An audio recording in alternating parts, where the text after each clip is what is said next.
I see your Busta Rhymes complaints, and to that, I raise you a Kelly Rowland.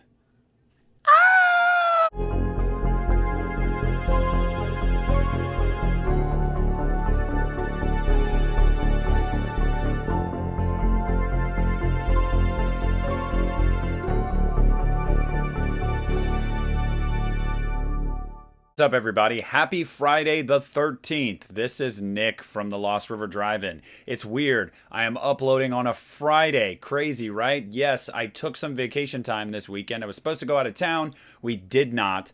But I'm home. It's Friday the 13th. I'm doing a Nightmare on Elm Street Revisited series right now, and I thought, how can I honor Jason on Friday the 13th while doing my Nightmare movie series? Simple. Talk about Freddy versus Jason. So today we're going to revisit Freddy versus Jason from 2003.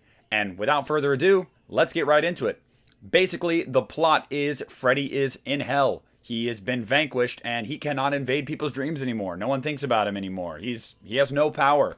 So he resurrects Pamela Voorhees to tell Jason to go to Elm Street to kill all the bad kids in Elm Street. So Jason, being the zombified numbskull that he is, I guess, for lack of better terms, goes to Elm Street to start killing kids.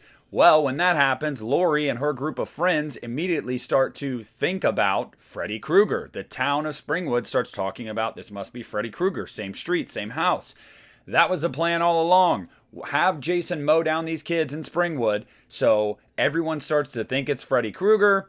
And Freddy can come back into the dreams and he can start killing again. But little did Freddy know that, unfortunately, Jason wasn't going to stop. And Jason was going to start taking his kills. So when Freddy gets enough power, he says, all right, let's do it, Jason. Brings him into the dream world, has a fight with him.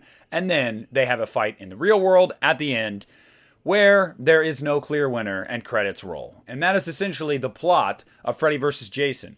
So let's get into the pros and cons. And first off, we are going to start with the pros. So when it comes to the pros in this movie, obviously the first pro you got to give is Robert Englund. Now, I have my issues with the appearance of Freddy in this movie, absolutely. And I have my issues with what they do with Freddy. We'll get into that. But Robert Englund still gives it his all. I think that he does a really good job in this movie. I've always loved Robert in this role. I mean, everybody does. It's what he's iconic for. And he brings it yet again. So again, I really enjoy Robert Englund in the role.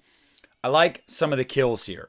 Mainly in the beginning half of the movie. There's some great kills. I love the machete through the back of Trey and then the folding bed breaking him in half. I thought that was awesome. I love that kill. I would never say that all the kills in this movie are great because they're not, but there are a lot of solid kills in this movie, so I've got to give credit where credit is due there.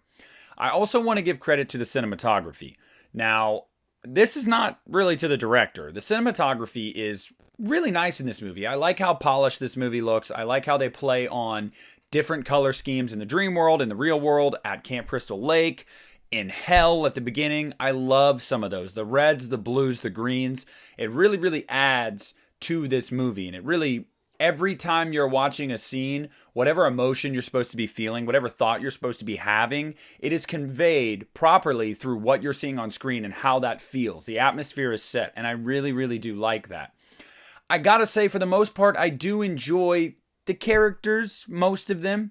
I like Lori. I think that she does great in this movie. I think that, she spends most of this movie crying, but she does a really good job being able to turn that on just in an instant, like, I'm just crying again. I think she was, pretty good in this movie. I like Will, her boyfriend, her strange boyfriend, who was at Weston Hills and on Hypnosil and whatever, so they were made to believe they were crazy about believing in Freddy Krueger and whatnot. I like Will. I think that he does a really good job too. Looks a little too old to be, both of them I think look a little too old to be, 17, 18 years old, but whatever, I digress. I do like them and I like their chemistry. I also like his friend. I really like the three of them. They're really interesting. That's about it, but I don't know. Some of them aren't bad. And we'll get into the bad when we talk about the bad, but the other ones are just forgettable. But those three, I think that they do a nice job. And as much as I'm stretching to find more pros about this movie, I gotta say, the fact that this thing was made in and of itself is a pro, because as everybody knows, New Line was the house that Freddy built. And everybody was waiting for the longest time for Jason to go to New Line because everybody knew what that meant. We were going to get Freddy versus Jason. It had been talked about for over a decade. Everybody wanted to see it. It was in development hell for the longest time, and it finally happened. And that happening was awesome. I mean, it's just something that you don't see happen a lot, especially in this genre. And let me preface by saying, I mean titular characters going up against each other, not some of these, I don't know, what is it, Puppet Master versus Demonic Toys. I know some of you guys love that. I'm just saying, and I'm not saying it's bad.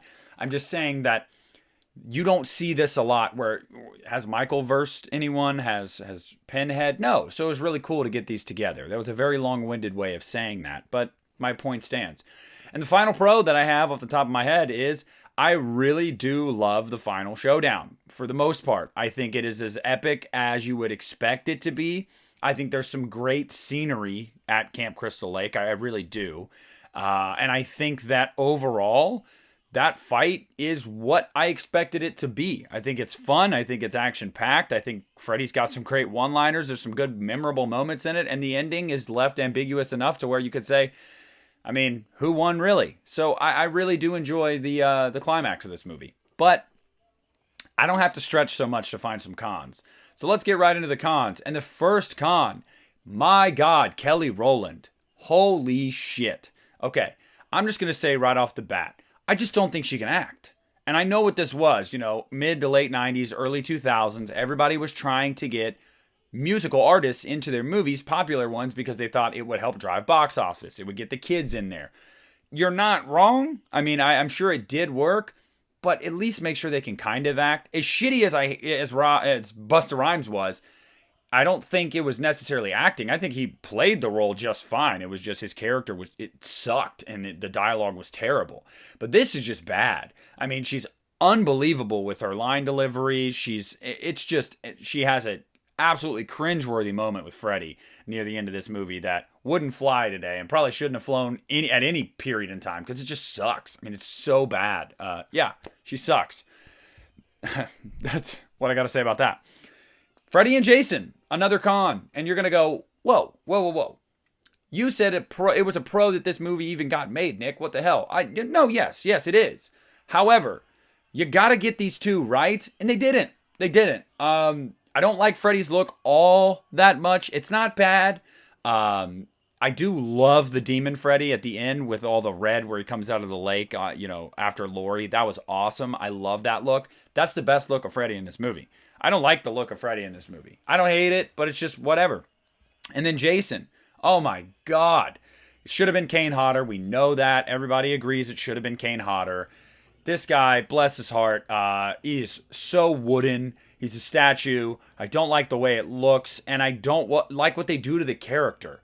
So Freddy and Jason, although they have their moments in this movie, they are not the Freddy and Jason that we had come to love. And if you're going to pit these two against each other, give us the Freddy and Jason that we love. So minor gripe there. Or is it, though? Not really. I don't know what I'm saying, but yeah, that's a con. They did not nail these two. Next, I guess the part of that, really, honestly, what they do to Freddy. My God, he gets one kill in this movie. One kill. Now, there is a great moment where the girl is in the locker and he's about to kill her and she's in the dream world. And I love that sequence where he's basically toying with her, knows she's in the locker, and he goes to get the kill and Jason kills her in the real world and she disappears. And, you have Freddy going, "She's mine." Like, I love that moment. That is a really cool moment. And it echoed my frustrations about this movie. Give me more Freddy killing people. Like, this movie made Freddy out to be like not even really a factor. And it's such a bummer because I want to see him get just as many kills as Jason. Why does Jason get to have all the fun? Give Freddy some of the fun too. So I don't like how they handled Freddy. And that's a big complaint I have with this movie. And then again, I guess we're just piggybacking off of that. The lore with Jason. Oh God. Okay. Ronnie, you, hear me out, brother. Man to man. Jason isn't afraid of water, you fucking dumbass. He's not afraid of water. He's literally in the lake or around the lake in every damn movie in this series, and you decide this is his kryptonite. Water is his kryptonite. He can't be near it. If he sees the water, he's going to freeze. He's going to drop his machete and turn into a child. Seriously, it's so bad. It is so bad. If you're a Friday fan, especially a stickler for the lore and everything like that, I got to imagine, you feel how I do. It's like, dude, that's awful. That is so bad. So again, they really shit the bed with these two characters. They have their moments in this movie, but overall, they kind of shit the bed with the two main characters. That's a cardinal sin. Another con that I have is the overuse of CGI and practical blood. And what do I mean by that? Well, there are some scenes where the CGI is so egregiously bad. The Freddy slug scene, oh dear God. It just it sticks out like a sore thumb. And then there is scenes at the end, again, the climax, so much fake blood. You're like, okay, seriously, at this point, this is a cartoon. Now, is it fun? Yeah, but it is totally unrealistic. I mean, it's just like, they were just like, more blood, more blood. How many pints are in the human body? What is it, like 10? All right, well, we'll have about 400 pints spilled in this final showdown, because who gives a shit about logic or it just looking kind of realistic? Is it a minor gripe? Maybe, but dude, so much. They overdid that, like hardcore. And it gets to a point where it is kind of like, The next con is going to be a lot of the background characters. Her friend group, I don't really care for much of them, especially at the beginning at that house. They're just kind of here to die. And that's fine. I mean, that's totally fine. This is a slasher movie. You're not supposed to really care. But even the small moments they're given, it's just like, why are you here? Like, I don't even need that. I'm not invested in you at all. And I think the thing that a slasher movie has to do is you don't have to like the characters that are there to die. That's not the point of them. But you have to at least be able to have a minor connection in some form or fashion with them so you feel something when they die. These people are neither terrible enough nor good enough for me to care either way when they die. And that is a cardinal sin. Look at Texas Chainsaw Massacre 2022. They wanted you to hate those characters. So when they die, you are like, hell yeah, kill them, Leatherface. Or the opposite of that. They want you to like certain characters. So when they die, you're like, damn. And in other movies, I'm just spitballing here. That's the point, though. Freddy vs. Jason doesn't, with a lot of these background characters that do get moments, their moments suck. The characters suck. And you don't feel one way or the other when they die. So it's just, again, God. What am I trying to say here? All right, in summation, let's wrap this bad boy up because I could go all night. From the cons, and you hearing me bitching, you're probably thinking, oh my God, he hates this movie with a burning, fiery passion. I don't hate it. I don't hate it. Is it good? No, not at all. Should they have done far better with this premise? You bet your ass. It is such a shame. It is criminal, almost, that this is the product we got for Freddy vs. Jason when it finally came to screen. It's not great. Having said that, it is a fun time for portions of it. The main characters are strong enough to where you can get invested and follow their story and feel something for them when they die or when they're being chased or when they're in peril. But everything else is just bad. I mean, Ronnie Yu clearly didn't give a shit about what he was doing. He didn't respect the lore. He didn't respect the characters. He didn't give them their due. He didn't care about any of his supporting cast at all. He didn't care about any realism when it came to the kills and the aftermath of them. It's just a giant cartoon in live action. But it's not supposed to be a cartoon in live action. And it's just, the tone is so weird and all over the place. This movie suffers from an identity crisis. This movie suffers from poor writing, some bad acting, and just some crazy over-the-top effects. But at the end of the day, Freddy vs. Jason isn't a total waste of time. You can pop it in, turn your brain off for an hour and a half and smile a few times, see some cool kills, although there are a lot of bad ones too. See a demon slug Freddy thing, which looks awful, but it's there. You can see it. You can see Jay from Jay and Silent Bob's doppelganger. It